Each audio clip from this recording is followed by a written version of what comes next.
আসসালামু আলাইকুম সবাইকে ইএসপি ক্লাসে আবার একবার শুভেচ্ছা। আজকে আমরা যে লেসনটা নিয়ে আলোচনা করব এটা আমরা ধারাবাহিকভাবে আমরা অনেক দিন পর্যন্ত অনেকগুলো লেসন দিয়েছিলাম, সেটা হচ্ছে সাফিক্স এবং প্রিফিক্স। আমরা সাফিক্স এবং প্রিফিক্স নিয়ে কি করে যাচ্ছি, আলোচনা করে যাচ্ছি। সাফিক্স প্রিফিক্স কিভাবে কোথা থেকে আবির্ভাব হয়েছে, এটার কাজ কি, কিভাবে এটা ব্যবহার করতে হয়, কোনটাকে সাফিক্স বলে কোনটাকে প্রিফিক্স বলে, আমরা বিস্তারিত আলোচনা করেছি। আমাদের আজকের যে পর্ব এটা হচ্ছে পঞ্চম পর্ব, অর্থাৎ পার্ট 5। এখন প্রশ্ন করতে পারো যে পার্ট 1, 2, 3, 4 কোথায়? হ্যাঁ, চ্যানেলে সমস্ত লেসনগুলো স্টেপ বাই স্টেপ সিরিয়াল অনুযায়ী দেওয়া আছে। তোমরা যারা দেখোনি বা নতুন, তোমরা দেখে আসতে পারো। পার্ট 1, 2, 3, 4 এটা সিরিয়াল দেওয়া আছে সাফিক্সের উপরে। তো বেশি কথা বলবো না, যে মূল আলোচনা চলে যায়। এখানে আমরা দেখব যে সাফিক্সের ক্ষেত্রে কখন অ্যাডজেক্টিভ করতে হয় বা কিভাবে অ্যাডজেক্টিভ হয়, ঠিক আছে, সেটা আমরা দেখব সাফিক্সের ক্ষেত্রে। যে বিভার্ব আছে, অর্থাৎ অক্সিলিয়ারি ভার্ব আছে am, is, are, was, were যদি থাকে সেন্টেন্সের ভিতরে, এরপরে কি বসে, এগুলোর পরে নাকি অ্যাডজেক্টিভ বসাতে হয়। এখন কিভাবে সেটা, আর সাফিক্স বা প্রিফিক্সের এখানে অ্যাডজেক্টিভের সম্পর্কটা কি, এটা একটু দেখি। যেমন উদাহরণে আছে ইউ শুড বি, আর ব্র্যাকেটের ভিতরে দেওয়া আছে কম্পিটেন্স। এখন এই কম্পিটেন্স শব্দটাকে আমাদেরকে কাজ করতে হবে, অর্থাৎ এই শব্দটাকে আমাদেরকে অ্যাডজেক্টিভ বানাতে হবে, যেটা আমরা শেষে কি করেছি, বানিয়ে অলরেডি তোমাদেরকে দেখিয়েছি। যে এটার পরে যদি কোনো শব্দ বসাতে হয়, সেটা অ্যাডজেক্টিভ কি করব, বসাবো। কোনটাকে? এই কম্পিটেন্স শব্দটাকে আমরা অ্যাডজেক্টিভ হিসাবে এখানে বসাবো, কিন্তু এখানে আছে নাউন হিসাবে, কিন্তু আমরা এটাকে কি করব, অ্যাডজেক্টিভ হিসাবে তৈরি করব। তো অ্যাডজেক্টিভ হিসাবে যদি করতে হয় তাহলে ইএনটি বসিয়ে আমরা কি করব, এটাকে এ সাফিক্স ইএনটি বসিয়ে আমরা এটাকে তোমার অ্যাডজেক্টিভে রূপান্তর করলাম। কীভাবে করলাম? সাফিক্স ইএনটি বসিয়ে এটাকে অ্যাডজেক্টিভে রূপান্তর করলাম, ঠিক আছে। কিন্তু এখানে আছে ইএনসি, এটা বসিয়ে আমরা কি করলাম, যেমন নাউন করলাম। তেমনিভাবে আমরা এটাকে অ্যাডজেক্টিভ বানাতে হলে এই শব্দটাকে, তখন আমরা অবশ্যই ইএনটি কী করতে হবে, বসাতে হবে। তাহলে এই যে শুড বি, এই অংশটা আছে, এটা একটা অক্সিলারি ভার্ব শুড, এটার পরে শব্দটা আছে, তার মানে এই শব্দটাকে আমাদের কী করতে হবে, কম্পিটেন্স শব্দটাকে অ্যাডজেক্টিভ বানিয়ে বসাতে হবে। তো অ্যাডজেক্টিভ বানিয়ে এখানে পাশে দিয়ে কী করলাম, দেখিয়ে দিলাম। ক্লিয়ার? ওকে। এখন দেখো, নাউনের আগে অ্যাডজেক্টিভ বসে। কি বলছে? নাউনের আগে। তো নাউনের আগে অ্যাডজেক্টিভ বসে বলতে কী রকম? যেমন এখানে এই ট্রেনিং, এটা একটা নাউন। ট্রেনিং এটা একটা কি, নাউন। এখন এখানে একটা ব্র্যাকেটের ভিতরে কি আছে, শব্দ আছে এগ্রিকালচার। এই এগ্রিকালচার শব্দটাকে আমাদের কি বানাতে হবে, অ্যাডজেক্টিভ বানাতে হবে, ঠিক আছে। তার মানে এইখানে ট্রেনিং এটা একটা নাউন, আর নাউনের আগের শব্দটা কি, এগ্রিকালচারাল। তার মানে এগ্রিকালচারকে রূপান্তরিত করে এগ্রিকালচার কি করলাম, এগ্রিকালচারাল পরিবর্তন করলাম। ছিল কি, এই যে ব্র্যাকেটের ভিতরে দেওয়া আছে এগ্রিকালচার, আর পরিবর্তন কি করলাম, এগ্রিকালচারাল। তার মানে এখানে পরিবর্তন কি হলো, এখানে পরিবর্তন হলো এএল বসালাম। কি বসালাম? এএল। এএলটা মূলত একটা সাফিক্স, যেহেতু শব্দের শেষে যোগ করেছি। এএলটা কি, একটা সাফিক্স, যে কোনো শব্দের শেষে এএল যোগ করলে সেটা কি হয়, অ্যাডজেক্টিভে রূপান্তর করা হয়, ঠিক আছে। আর নাউনের পরে মূলত কি হয়, অ্যাডজেক্টিভ বসে। তো নাউনের পরে যদি নাউনের আগে যদি অ্যাডজেক্টিভ বসাতে হয়, তাহলে অবশ্যই আমাকে এই শব্দটা কি করতে হবে, অ্যাডজেক্টিভ বানাতে হবে। তো অ্যাডজেক্টিভ বানিয়ে দেখিয়ে দিলাম। অ্যাডজেক্টিভ এগ্রিকালচারের শেষে যদি আমি এএল বসিয়ে দিই, তখন সেটা কি হয়ে যাবে, অটো তোমার অ্যাডজেক্টিভ হয়ে যাবে। এটা কিভাবে, যেমন এগ্রিকালচারের শেষে কি আছে, ই আছে, তো ইটা আমরা কি করে দিলাম, বাদ দিয়ে দিলাম, ইটা বাদ, এটার বদলে কি করলাম, এল কি করলাম, সাফিক্স হিসাবে যোগ করে দিলাম, তখন হবে এগ্রিকালচারাল। আর তারপরে কি আছে, নাউন, তার মানে নাউনের আগে বসেছে, এটা নাউনের কোথায় বসেছে, আগে বসেছে, আমাদের রুল অনুযায়ী ঠিক হয়ে গেছে। এরপরে আর্টিকেল ও নাউন এর মাঝে অ্যাজেটিভ বসে, তার মানে আগে কি বসবে, আর্টিকেল, তারপরে শেষে কি বসবে, নাউন, আর মাঝখানে কি বসবে, মাঝখানে বসবে কি, অ্যাজেটিভ। তো এখন অ্যাজেটিভ কীভাবে তৈরি করবেন দেখি। যেমন এটা আর্টিকেল, তারপর এখানে কি আছে, এনভায়রনমেন্ট, এটা একটা নাউন, এটা একটা নাউন, আর মাঝখানে কি শব্দ আছে, ব্র্যাকেটের ভিতরে দেওয়া আছে, এটাকে পরিবর্তন করে অ্যাজেটিভ বানান, তাহলে এটা কি, নয়েজ। তো নয়েজকে যদি আমি অ্যাজেটিভ রূপান্তর করতে চাই, তাহলে শেষে যে ইটা আছে এটা বাদ দিয়ে এটার বদলে কি বসাবো, ওয়াই বসাবো, তার মানে নয়েজি, নয়েজি অ্যাজেটিভ হয়ে গেল, ঠিক আছে। আর শেষে যে ওয়াইটা যোগ করলাম, এটা একটা সাফিক্স, ঠিক আছে, এটা একটা কি, সাফিক্স, এটা শেষে ওয়াই যোগ করে কি করলাম, সেটাকে সাফিক্সে তোমার অ্যাজেটিভ রূপান্তর করলাম। আর ওয়াইটা কি, এখানে যেটা যোগ করলাম শেষে, এটা একটা সাফিক্স, ঠিক আছে। এখন তাহলে প্রথমে কি আছে, আর্টিকেল আছে, শেষে কি আছে, নাউন আছে, মাঝখানে কি হলো, অ্যাজেটিভ, ঠিক আছে। এইভাবে পরীক্ষায় পরিবর্তন করার জন্য বলবে। ওকে, এরপর হচ্ছে 4 নম্বর, যেমন সাবজেক্ট, ভার্ব এবং অ্যাজেটিভ প্রিপোজিশন, এরপর হচ্ছে নাউন স্ট্রাকচার থাকলে, এরকম যদি থাকে, প্রথমে কি থাকে, সাবজেক্ট, তারপরে কি থাকে, ভার্ব, তারপরে অ্যাজেটিভ, তারপর প্রিপোজিশন, তারপর যদি নাউন স্ট্রাকচার থাকে, তাহলে এরপরে বসবে অ্যাজেটিভ, এরপর আবার কি বসবে, অ্যাজেটিভ। এখন দেখো এখানে প্রথমে কি আছে, দ্য লেসন, এটা কি সাবজেক্ট, তারপর কি আছে, যদি এটাকে ভার্ব ধরি, এটাকে যদি ভার্ব ধরি, আর যদি নাউন ধরি, দুইটাই পারবো, নাউন বললেও পারবো, ভার্ব ধরলেও, তবে ইম্পর্টেন্ট এটা হচ্ছে ভার্ব, আর ইম্পর্টেন্স এটা হলো কি, নাউন। এখন দেখো এই নাউন শব্দটাকে আমি কি করলাম, নাউন শব্দটাকে আমি কি করলাম, ভার্বে রূপান্তরিত করার চাইতে আমাদেরকে যেটা বললো, এটাকে অ্যাজেটিভ বসাতে হবে, তাহলে এটাকে অ্যাজেটিভ হিসাবে কি করলাম, বসিয়ে দিলাম, ইম্পর্টেন্ট, কি বসালাম, ইম্পর্টেন্ট। এখানে ইম্পর্টেন্টের ভিতরে শেষে কি আছে, এখানে এই শেষে কি আছে, এখানে প্রিপোজিশন আছে, এই প্রিপোজিশন আছে কিনা, আমাদের স্ট্রাকচার অনুযায়ী প্রিপোজিশন আছে, আছে, আর এটার আগে কি বসবে, অ্যাজেটিভ, তার মানে এই ইম্পর্টেন্স থেকে আমি কি করলাম, শব্দটাকে ইম্পর্টেন্ট বানিয়ে দিলাম, ইম্পর্টেন্ট বানিয়ে দিলাম, অর্থাৎ এটা পরিবর্তনটা কি হলো, অর্থাৎ এখানে ANCE বাদ দিয়ে আমি বসালাম ANT, এই অংশটা হলো কি, সাফিক্স, ঠিক আছে। আর পুরোটা বরাবর কি আছে, ঠিক আছে, ইম্পোর্ট পর্যন্ত ঠিক আছে, ইম্পর্টেন্ট অর্থাৎ এন্ড, এই এন্ডটা হচ্ছে কি তোমার সাফিক্স হিসাবে এখানে যোগ হয়েছে। তো তাহলে প্রথমে কি থাকলো, সাবজেক্ট, তারপর সেটাকে আমরা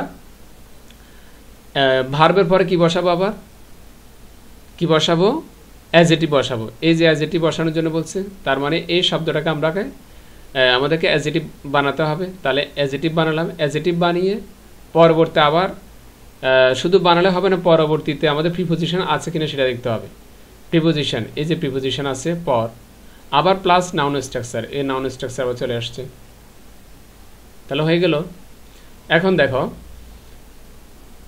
এটা যেরকম গঠন অনুসারে অ্যাজেটিভ হয়ে গেল, বা অ্যাজেটিভ কোনটার পর কোনটা বসবে সেটা যখন আমরা দেখে ফেললাম, তখন আমরা 5 নাম্বারটাও কি পারবো।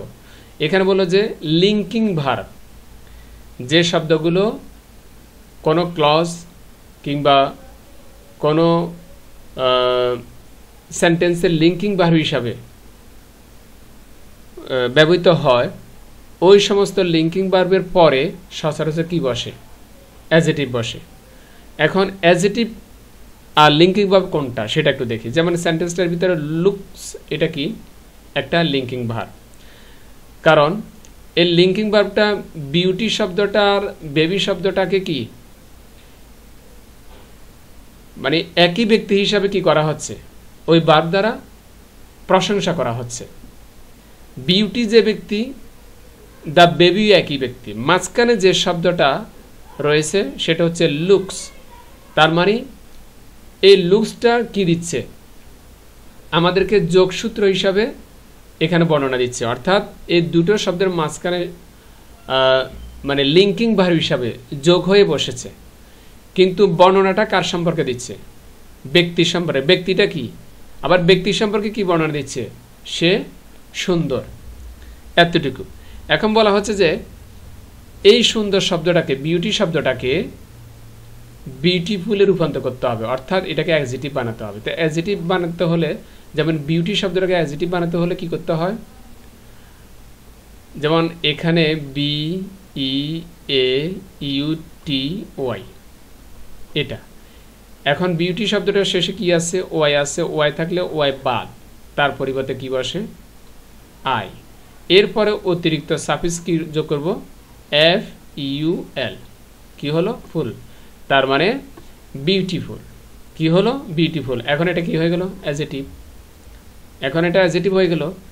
এইভাবে আমাদের কি করতে হবে? মনে রাখতে হবে যে লিঙ্কিং ভার্বের পরে সচরাচর কি বসে? অ্যাডজেক্টিভ বসে।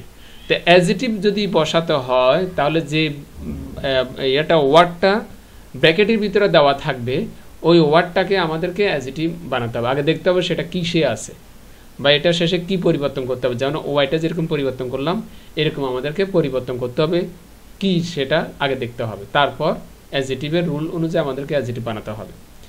এরপর এখানে আছে 6 নম্বরে দেখতে পাচ্ছি যে দেনের আগে কোনো সেন্টেন্সে যদি দেন থাকে, দেনের আগে অ্যাডজেক্টিভের কম্পারেটিভ ফর্ম বসে। কি বসে? দেনের আগে অ্যাডজেক্টিভের কম্পারেটিভ ফর্ম বসে। এবং কম্পারেটিভ ফর্মটা হচ্ছে একটা তোমার ডিগ্রির একটা অংশ। তো এখানে দেনের পরে, দেনের আগে যেহেতু অ্যাডজেক্টিভ বসে, তাহলে অ্যাডজেক্টিভ আমাদের কি করতে হবে? অ্যাডজেক্টিভ থেকে কম্পারেটিভে রূপান্তর করতে হবে। তো কম্পারেটিভ বানাতে গেলে সেখানে সাফিক্সের প্রয়োজন হয়। কিভাবে? দেখো, টাউন এরিয়াস আর নয়েজ। এই নয়েজ শব্দটা যেহেতু ব্র্যাকেটে আছে, এটাকে কাজ করতে হবে, এটাকে কম্পারেটিভ ফর্মে বসাতে হবে, যেহেতু এটা একটা অ্যাডজেক্টিভ। কোনটা? নয়েজ। নয়েজ শব্দটা একটা অ্যাডজেক্টিভ, আর অ্যাডজেক্টিভটাকে আমরা কম্পারেটিভ ফর্মে কি করলাম? বানালাম। সেটা কি করলাম? যেমন শব্দটা হচ্ছে কি? নয়েজ। কি করলাম? এর নয়েজ মূল শব্দ, এটাকে এমনভাবে মডিফাই করলাম, অর্থাৎ শেষে কি করে দিলাম? আইটা বাদ দিয়ে দিলাম। কি করলাম? আইটা বাদ দিয়ে ইটা বাদ দিয়ে I E R, I E আর, এই অংশটা কি করে দিলাম? যোগ করে দিলাম। আগে কি ছিল? N O I S E. এখন ইটা বাদ দিয়ে কি যুক্ত করলাম? I E R. এটা হচ্ছে সাফিক্স, যেহেতু এটা শেষে যুক্ত হয়েছে। আগে ছিল নয়েজ, এখন হয়েছে নয়েজার। তার মানে যে ব্যক্তি কি করে? গোলমাল করে, বা যে স্থানটায় গোলমাল হয়, অর্থাৎ স্থানটাকে অথবা ব্যক্তিটাকে কি করা হয়? বুঝানো হয় ওই ইআর অথবা আই ইআর সাফিক্স দিয়ে। তার মানে এখানে বলা হচ্ছে টাউন এরিয়াস আর নয়েজ, নয়েজ থেকে নয়েজ আর দেন ভিলেজ, অর্থাৎ গ্রাম থেকে শহর এরিয়াটা কি একটু তোমার কোলাহল যুক্ত বেশি, অর্থাৎ গোলমাল যেটাকে বলি, বা ভিড় বেশি, তোমার হজবরল যেটাকে আমরা বলি, এটা একটু বেশি শহর এরিয়াতে গ্রামের চাইতে।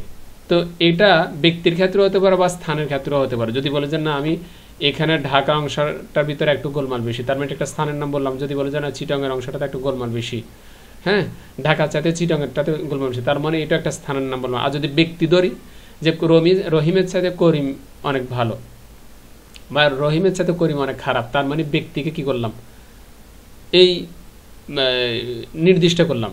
তা এখন এই জন্য যখন কম্পারেটিভ ডিগ্রিতে পরিণত করলাম তখন শেষের সাফিক্স হিসাবে কি করলো, কি যুক্ত হলো, IER, কিন্তু শব্দটা কি ছিল, অ্যাডজেটিভ নয়েস। ঠিক আছে, এইভাবে আমাদেরকে পরিবর্তন করতে হবে।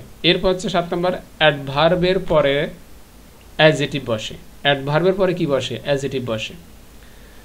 তো অ্যাডভার্বের পরে যদি অ্যাডজেটিভ বসে তার নিচে এক্সাম্পলটা আমরা একটু দেখি। Sound pollution is very harmful, এই অংশটার ভিতরে সাউন্ড পলিউশন এটা সাবজেক্ট, আর ইস্ট হচ্ছে লিঙ্কিং বার, আর ভেরিটা হচ্ছে কি একটা অ্যাডভার্ব। ভেরিটা হচ্ছে কি একটা অ্যাডভার্ব, আর অ্যাডভার্বের পরে কি কি বসানোর জন্য বলছে, অ্যাডজেটিভ। তার মানে অ্যাডজেটিভ এটা কি, হাম। এই হাম শব্দটাকে আমাদেরকে কি করতে হবে, অ্যাডজেটিভ বানাতে হবে। তো হাম শব্দটাকে যদি অ্যাডজেটিভ বানাতে হয় তাহলে শেষে শুধুমাত্র FUL যোগ করে কি করে দিব, অ্যাডজেটিভ বানিয়ে দিব। এখন কি হলো, sound pollution is very harmful, যে শব্দ দূষণ খুবই ক্ষতিকর, খুবই মারাত্মক। ঠিক আছে, সাউন্ড পলিউশন মানে শব্দ দূষণ খুবই মারাত্মক বা ক্ষতিকর। এই যে FUL সাফিক্সটা যোগ করে যে তোমার অ্যাডজেটিভ বানিয়ে দিলাম, এইভাবে যদি কোনো শব্দ থাকে তাহলে আমরা FUL শব্দ সাফিক্সটা যোগ করে যে কোনো অ্যাডজেটিভ শব্দ গঠন করতে পারবো। ঠিক আছে, এরপর দেখি নিচে আর কোনো রুলস আছে কিনা। আচ্ছা, আর তাহলে অ্যাডজেটিভের রুল কয়টা দেখলাম,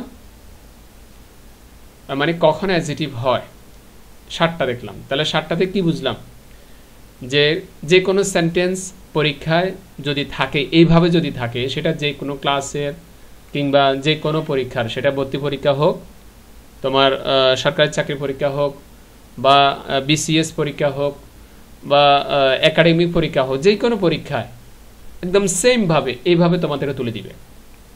বলবে যে এটাকে কি করে, যে শব্দটা মার্ক করা থাকবে ব্র্যাকেটের ভিতরে, এই শব্দটাকে অ্যাডজেটিভ করা। তাহলে অ্যাডজেটিভ করে দিবে, কিসের পরে কি থাকলে কি হবে সেটাও কিন্তু অলরেডি আমাদের প্রতিটা লাইনে বলা আছে। যেমন এখানে আছে প্রথম 1 নাম্বারটায়, আবার বলি, বিবার থাকলে তারপরে অ্যাডজেটিভ বসে। তার মানে এখানে আমি একটা রুল আমার জানা হয়ে গেল যে বিভার্বের পরে সবসময় কি থাকে, অ্যাডজেটিভ থাকে। তো অ্যাডজেটিভটা আমাদেরকে তৈরি করার জন্য বলছে। যদি অ্যাডজেটিভ করা না থাকে তাহলে আমরা নিজেরা করতে হবে। তো অ্যাডজেটিভ করতে হলে একটা সেন্টেন্সের মানে ওই শব্দটা, যেমন কম্পিটেন্স, এই শব্দটা ব্র্যাকেটের ভিতরে আছে, এই শব্দটাকে তোমাদেরকে বলবে যে কি অ্যাডজেটিভ বানানোর জন্য, যেমন উপরে রুলে বলা হয়েছে। তো এখন তুমি কিভাবে এটাকে অ্যাডজেটিভ বানাবে, আছে হয়তো তোমার নাউনে আছে, হয়তো বা ভার্বে আছে, অথবা তোমার অ্যাডভার্বে আছে, যে কোনো ওয়ার্ড XYZ ধরলাম, এটাকে তোমাদেরকে বলবো যে অ্যাডজেটিভ বানানোর জন্য। তো এখন অ্যাডজেটিভ বানাতে গেলে তোমাদের রুলটা জানতে হবে, কি কি সাফিক্স যোগ করে অ্যাডজেটিভ বানাতে হয়, সেটা 1 থেকে 7 পর্যন্ত কি অনেকগুলোর উদাহরণ দেখলাম। তো এইভাবে মূলত আমরা কি করব, পরীক্ষা আসলে আমরা দিতে পারবো, আর যদি প্র্যাকটিস করি অবশ্যই কি করতে পারবো, অ্যান্সার করতে পারবো। আর এইভাবে গুরুত্বপূর্ণ লেসনগুলো পাওয়ার জন্য প্লিজ চ্যানেলটা সাবস্ক্রাইব করে দাও। যে কোনো সময় সাবস্ক্রাইব করলে তোমার নোটিফিকেশন তোমার কাছে চলে যাবে, আর তুমি ক্লাসটা দেখতে পারবে। আমি আবার বলছি, ডু দ্য সাবস্ক্রাইব প্লিজ। আজকে এই পর্যন্তই, খুদা হাফেজ।